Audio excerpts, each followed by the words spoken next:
Bien, j'aimerais vous souhaiter à tous et à toutes une bonne soirée.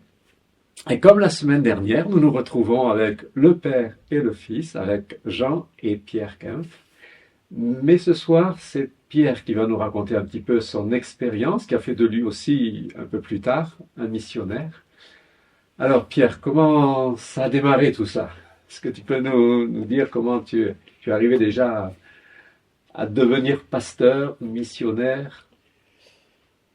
Alors justement, j'avais un papa missionnaire, pasteur. J'ai grandi en République centrafricaine, en territoire missionnaire. Mon père était le premier pasteur adventiste dans ce pays. Après mon adolescence au Congo, le Congo, l'ex-Congo français, qui à l'époque était un pays communiste, avec drapeau rouge et tout. Bon, c'est plus comme ça maintenant, mais donc j'ai vécu mon enfance dans un pays de mission, mon adolescence dans un autre pays de mission. Mais franchement, moi, euh, ça m'a pas parlé, ça m'a pas convaincu. Moi, j'ai toujours vécu des débuts un petit peu difficiles, tu vois. Donc moi, j'ai pas connu comme vous avez ici une église avec tous les services qui fonctionnent et tout ça. Moi, j'ai jamais eu ça. Moi, j'ai toujours eu des tout petits groupes de pas grand-chose, etc. Bon.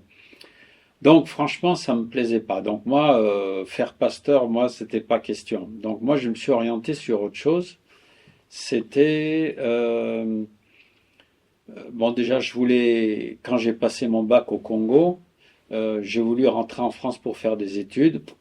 Aucune école, j'avais envoyé mon inscription dans 40 écoles différentes, aucune ne m'a prise. Alors je me suis dit, qu'est-ce que je fais?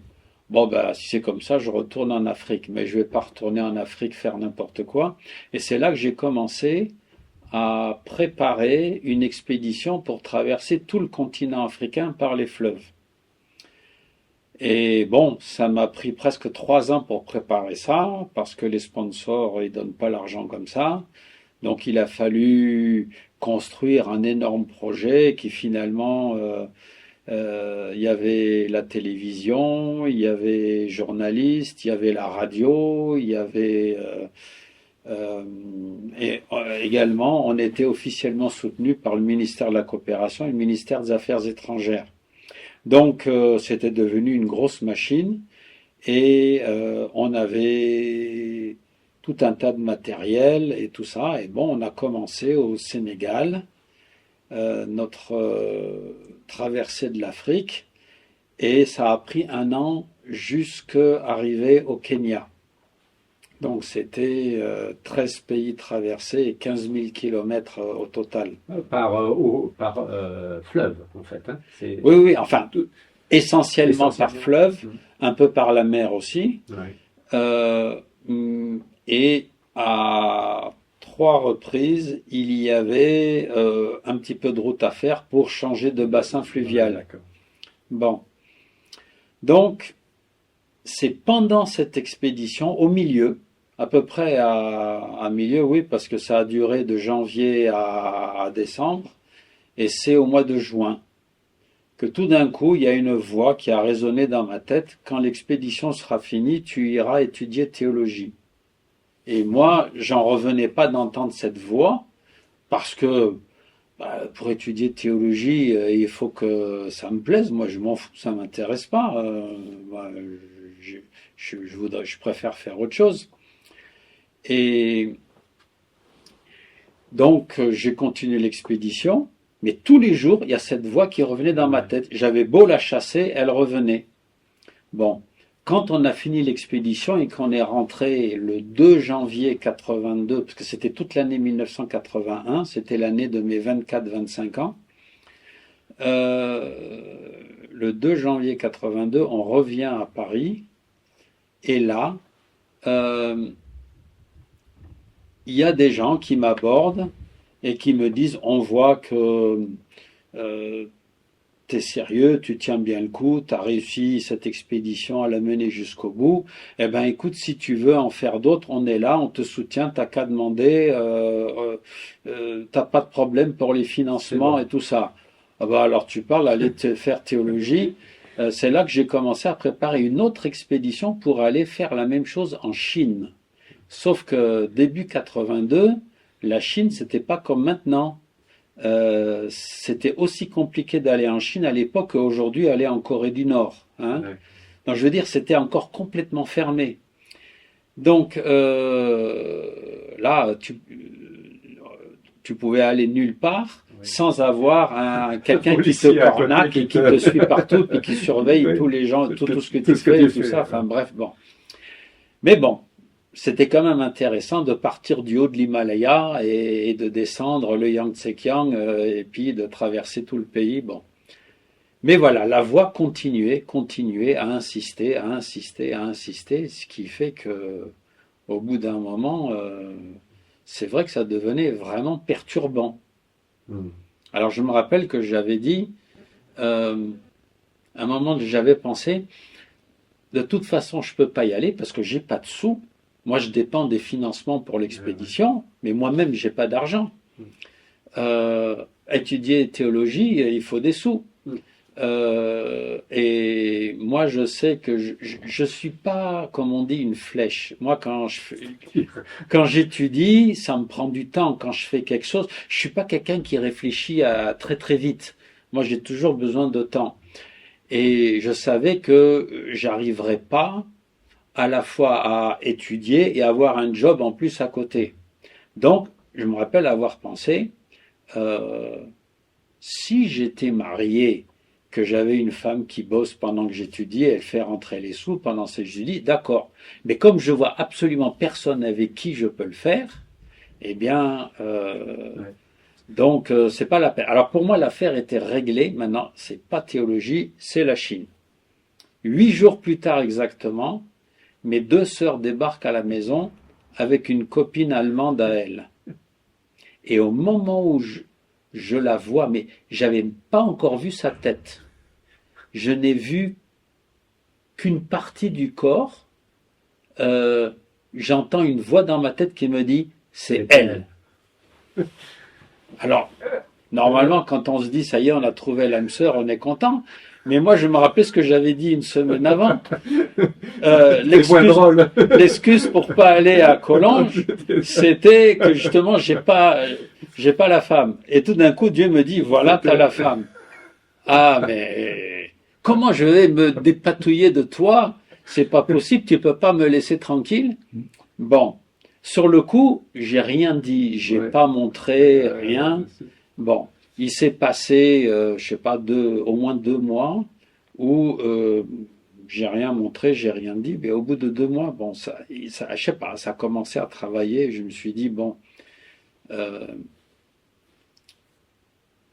je vais lui demander si elle serait d'accord qu'on apprenne à se connaître un peu mieux. C'est tout. Et c'est ce que j'ai demandé. J'ai dit, voilà, est-ce que, voilà. Alors elle me dit, mais ça tombe bien que tu me demandes ça parce que demain, je rentre définitivement en Allemagne. Bon, ça, je ne savais pas. Donc, le moment où je me suis senti poussé à lui poser la question, elle m'annonce que demain, elle quittait définitivement la France. Bon, elle me dit, mais bon, ça c'était mes projets, mais puisque tu me demandes, là, il faut que je parte demain parce que mes parents m'attendent, mais je reviens dans 15 jours et puis là, on peut discuter si tu veux, on peut apprendre à se connaître. Bon. Alors là, je me suis dit, les choses là, ça devient sérieux.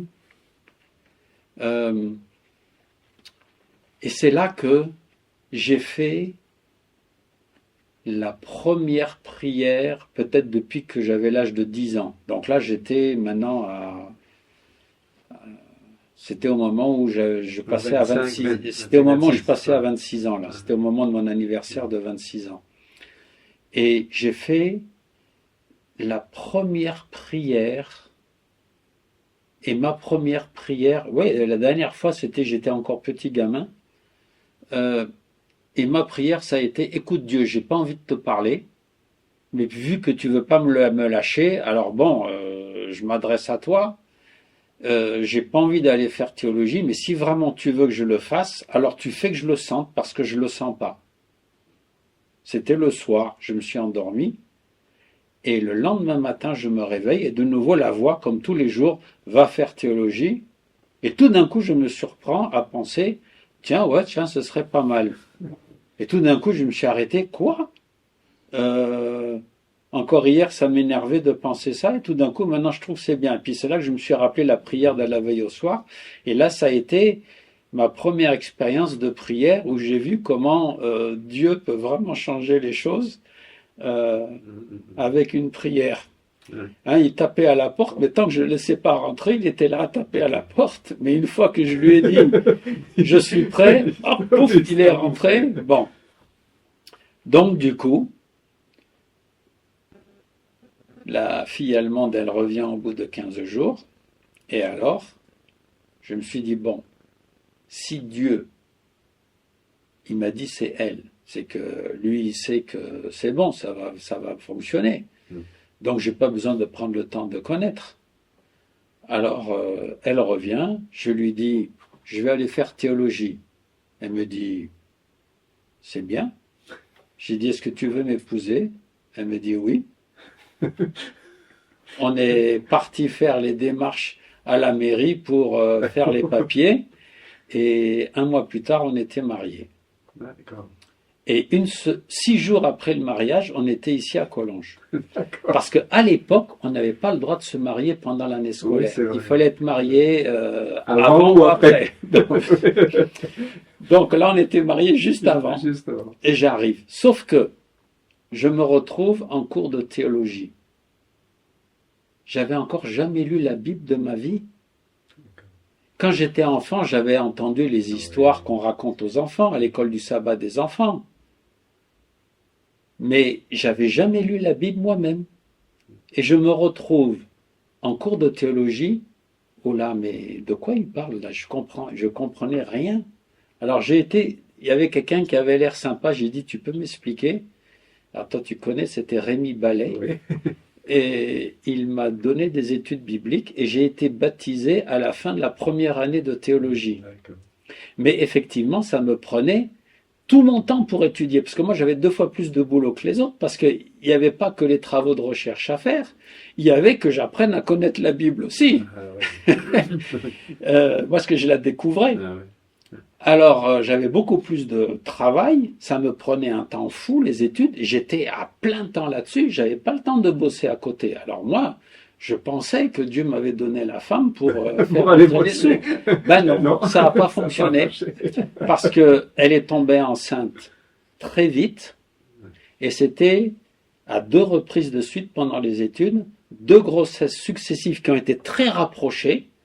Alors nous, à l'époque, on avait suivi les conseils de Daniel Starenki avec son bouquin là sur la sexualité, je sais plus comment là. Et alors on avait suivi les conseils naturels, mais ça n'a pas fonctionné. Et du coup, elle s'est retrouvée enceinte une 2e fois très vite, et les 2 fois des grossesses très pénibles où elle était obligée de rester couchée en permanence, sinon elle perdait l'enfant. Donc elle pouvait pas bosser. Alors comment je fais? J'avais pas l'argent. Alors, je me suis tourné vers Dieu. J'ai dit, écoute Dieu, si je suis là, c'est parce que tu m'as obligé à venir. Bon, finalement, je trouve que c'est bien, je regrette pas. Mais, comment je fais? J'ai pas l'argent et j'ai pas le temps d'avoir un boulot à côté. Et je fais que étudier et encore même avec ça, j'arrive pas trop à suivre, en tout cas au début. Hein. Mais il n'y a que Dieu qui savait. J'avais pas parlé aux autres en disant j'ai des problèmes financiers, etc. Personne ne savait. Eh bien, qu'est-ce qui s'est passé?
Eh bien, qu'est-ce qui s'est passé?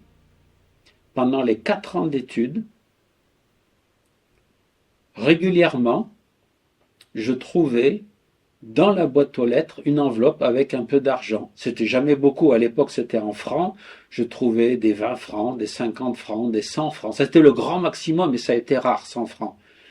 Mais on va pas très loin avec ça quand même. Et 100 francs, ça fait quoi? 12 euros aujourd'hui. Bon, eh bien, il fallait faire... voilà. Eh bien, chaque fois, Dieu me donnait quelque chose, la dîme. Pourtant, j'avais vraiment besoin même de plus que l'argent. Et ben, je donnais quand même la dîme. Je recevais 20 francs, 2 francs de dîme. Je recevais 50 francs, 5 francs de dîme, etc. Et j'ai jamais regretté parce que j'ai toujours... Alors, on a vécu les 4 ans quasiment tout le temps avec le frigo vide. On savait pas trop demain qu'est-ce qu'on mange. Mais ça nous a appris à vivre par la foi. Et régulièrement, on trouvait dans l'enveloppe, on n'a jamais su qui c'était dans la boîte aux lettres qui mettait des enveloppes. Parfois, on trouvait un panier. On ouvre la porte le matin pour aller en cours. Tout d'un coup, il y a un panier rempli de choses à manger devant la porte. On n'a jamais su qui a fait ça.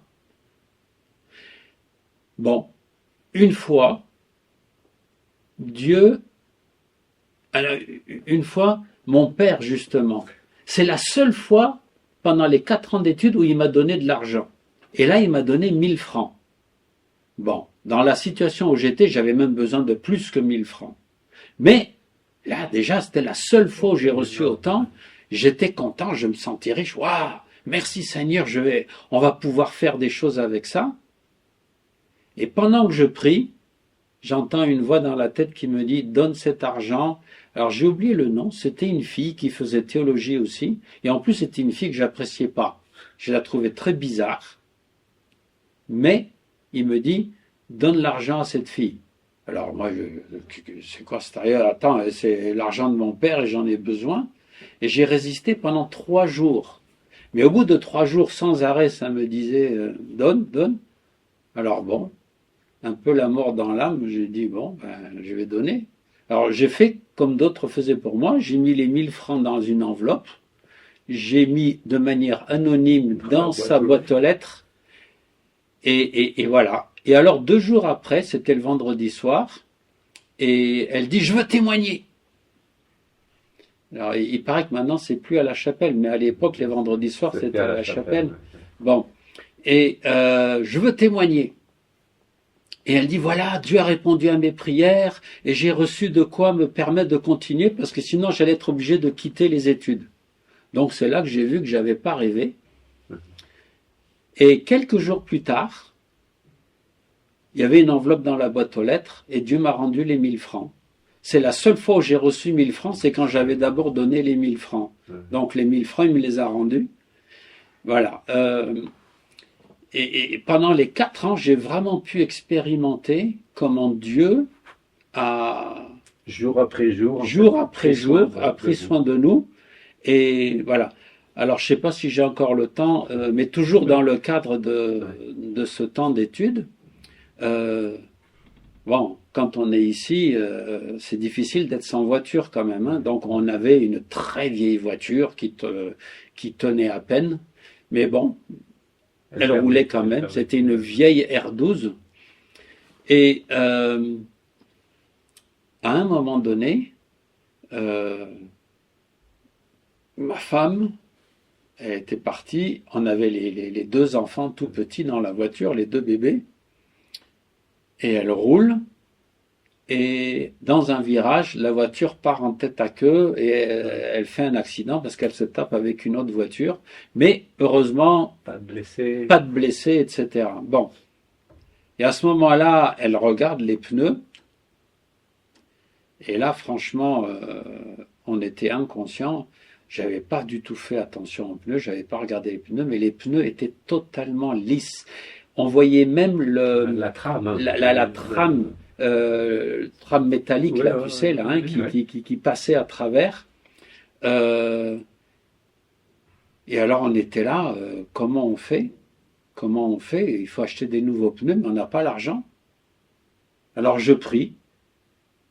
Et on avait en même temps reçu la facture pour payer l'assurance de la voiture. On n'avait pas l'argent non plus. Alors j'ai fait un petit peu comme je sais plus quel roi, là, je sais plus si c'est Josias ou Ézéchias. C'est Ézéchias, il avait reçu une lettre de menace. Alors il montre la lettre à Dieu. Voilà. Alors moi j'ai fait pareil. J'ai montré la facture à Dieu. Regarde la facture de l'assurance. Écoute Seigneur, si jamais tu veux plus qu'on utilise la voiture, ça fait rien, on restera à pied. Mais si tu estimes qu'on a besoin de la voiture, tu vois la facture. Je sais pas ce qu'il faut faire, mais toi tu dois savoir. Bon. Et c'était au même moment qu'il y avait le problème avec les pneus de la voiture. Donc j'ai prié pour les deux choses-là le matin. Une demi-heure après, je reçois un coup de téléphone. Et quelqu'un me téléphone et il me dit « Écoute Pierre, je ne sais pas pourquoi, mais je me sens poussé à te payer des pneus. Le rendez-vous est déjà pris. Tu vas demain à tel garage à Carouge. Ils t'attendent, ils vont te mettre des pneus neufs. » Et effectivement, le lendemain, je suis allé et ils m'ont mis les pneus neufs, j'ai rien payé. Et le garagiste, après, il m'appelle, il dit, regardez, il me prend un des pneus qui venait d'enlever, là, de la voiture, et la bande de roulement, il l'épluche aussi facilement qu'une peau de banane. Et on roulait avec ça. Bon, enfin, depuis, j'avoue que je regarde davantage les pneus, mais là, vraiment, Dieu nous avait protégés. Hein. Mais voilà, on a eu les pneus. Et ce même jour où j'avais prié que le gars il me téléphone, c'était en fin de matinée, en début d'après-midi, ça tape à la porte. Et la personne qui tape à la porte, on ouvre, c'était une personne qui était réputée ici pour être quelqu'un de vraiment pas très agréable et qui parlait bon. Et cette personne me dit on m'a donné ça à traduire, j'ai pas le temps, est-ce que vous pouvez le faire? Je sais pas combien il paye, mais en général il paye bien. Mais c'est pour demain matin. C'était le contrat d'une fusion de deux sociétés. C'était une société genevoise qui intégrait une société allemande. Et donc, le papier était, le contrat, il y avait je sais plus combien de pages, il devait y avoir une 15 ou 20 pages d'un texte quand même assez technique, un texte qu'on ne possède pas forcément, un vocabulaire spécialisé. Et il fallait traduire ça, tout ça pour le lendemain matin. On y a passé toute la nuit, l'après-midi, la nuit blanche.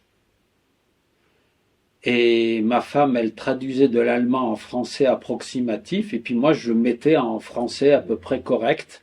Bon, autant qu'on pouvait, quoi. Bon. Et puis le lendemain matin, on met ça dans sa boîte aux lettres.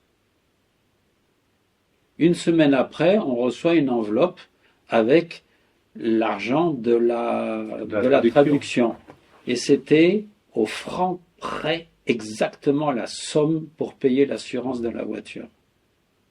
Je ne sais plus, c'était dans les 1600 francs, je ne sais pas quoi, enfin quelque chose comme ça. Enfin voilà, disons que j'ai pu faire l'expérience que même quand on est sans le sou, si Dieu veut, il peut nous aider à traverser les études et ouvrir toutes les portes. Et ouvrir les portes. Alors je pourrais encore raconter beaucoup d'autres expériences, mais je ne sais pas, j'ai l'impression que le temps est passé. Ouais. Et si tu résumerais ça comment? C'est-à-dire cette expérience avec Dieu, ce Dieu qui te parle et qui te... Comment tu pourrais... Je ne sais pas, moi c'est un peu l'impression que j'ai, un Dieu qui te parle, qui te guide, qui vraiment... Oui, alors il faisait ça au début, parce que là ça fait longtemps que j'ai pas entendu la voix, mais au début, oui, je l'ai entendu plusieurs fois, oui. Je l'ai entendu pour qu'il me mette sur le bon chemin, et puis une fois que j'y étais, maintenant il me laisse avancer. Mais oui, Je ne sais pas pourquoi Dieu m'a demandé de faire théologie, mais je peux dire que je regrette pas, et je peux vraiment dire que moi qui aimais faire l'aventure, qui aimait aller comme ça dans des zones où personne jamais est allé, etc. Parce que c'est vrai qu'on s'est retrouvé dans des situations, là, il faudrait écrire tout un livre où là, franchement, pendant cette expédition à travers l'Afrique, Dieu nous a vraiment sauvé la vie à de nombreuses reprises. Mais j'ai découvert que la vie avec Dieu, c'est une aventure encore plus grande. Et j'ai jamais regretté.